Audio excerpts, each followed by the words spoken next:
மீண்டும் 2 நாளாக உக்காந்துங்கன்னு ப்ரெஸ் மீட்டில் உட்காந்து கேன்னுக்கிட்டு திமுக வந்து இப்படி நாடகம் போடுறாங்க அப்படி நாடகம் போடுறாங்க அப்படின்னுட்டு எதுக்கு சீமான் அவர்களே உங்களுக்கு கொஞ்சம் கூட மானம் மரியாதை சூடு சொன்ன வெக்கம் எதுவுமே கிடையாதா? இல்லை திமுக நாடகம் போடுறாங்களா, இல்லை நீங்கள் நாடகம் போட்டுட்ருக்கீங்களா? இல்லை தெரியாமல் கேட்குறேன். எங்கள் அக்கா பிரச்சனைக்கு தானே உங்ககிட்ட நாங்கள் வந்தோம். எங்கள் அக்கா நடக்க முடியாமல் பேரலிசிஸ் ஆகி 5 வருஷமாக கஷ்டப்பட்டுட்ருக்காங்க இல்லையா? அவங்கள தாய் போல் பார்த்துட்ருக்குறது நான் தானே. என் மேலே பாலியல் தொழிலாளி அப்படின்ற பட்டத்தை கட்டிட்டு நீங்கள் அப்படியே எஸ்கேப் ஆகி போக பார்த்தீங்களே. உண்மையான நிலைமை என்ன அப்படின்னு காட்டுறதுக்கு முக்தார் அகமது தான் சென்னையிலேருந்து கிளம்பி வந்து எல்லாத்தையும் காட்டினார். நாம் தமிழர் கட்சியிலேருந்து யாராவது வந்து விஜயலட்சுமியோட நிலைமை என்னன்னு பாருங்க அப்படின்னு காட்டினாங்களா?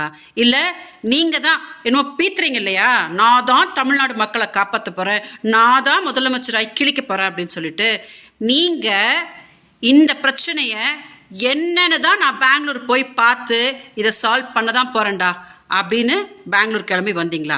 அதான் சுப்ரீம் கோர்ட் சொல்லியிருக்காங்கல்ல, என்னென்னு பேசி அதை சமாதானம் பண்ணுங்க அப்படின்னு சொல்லிட்டு அதெல்லாம் அப்படியே விட்டுக்கிட்டு உட்காந்து ப்ரெஸ் மீட்டாக என்னமோ பெரிய உத்தமர் மாதிரி திமுக அதை பண்ணுச்சு இதை பண்ணுச்சு அப்படின்னு தூணு. எனக்கு வந்து நீங்கள் சிரிச்சா எனக்கு அப்படியே எரியும்.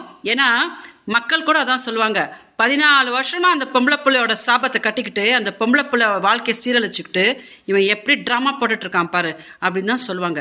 எனக்கு என்னமோ நீங்கள் சிரிக்கும் போது மான மரியாதையே இல்லை அப்படின்னு தான் தோணும். இந்த வீடியோ பார்க்கும்போது கொஞ்சமாவது உங்களுக்கு அந்த மான மரியாதை சூடு சொன்ன ஏதாவது வருதா அப்படின்னு பார்க்குறது தான் பேசிகிட்ருக்கேன். ஆனால் தயவு செஞ்சு இதை கொஞ்சம் டெலிகாஸ்ட் பண்ணுங்கள். சீமான் கொஞ்சம் பார்க்கட்டும்.